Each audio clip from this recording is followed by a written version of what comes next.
বিসমিল্লাহির রহমানির রহিম। আসসালামু আলাইকুম। আবারও রান্নার কাজে চলে আসলাম, দেশি মুরগি রান্না করার কাজে।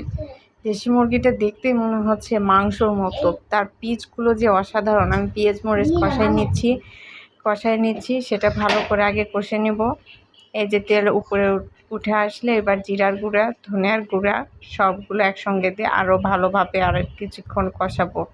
এরকম কষানো শেষ হলে মুরগিগুলো অ্যাড করে দেবো। মুরগি অ্যাড করে দিয়ে ভালোভাবে সেটা আরও কষাবো। কষাইতে মুরগি থেকে যে পানি বের হবে তাতে অর্ধেকটাই কষানো বা সিদ্ধটা হয়ে যাবে।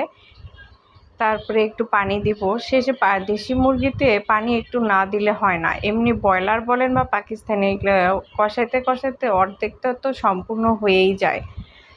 এটাতে একটু পানি অ্যাড করব। আমার কষানো প্রায় শেষ। ভাজার মতো কালারটা চলে এসেছে, দেখতেই কত সুন্দর লাগতেছে। রান্নাটা তাহলে কত মজার এবং সুস্বাদু হবে।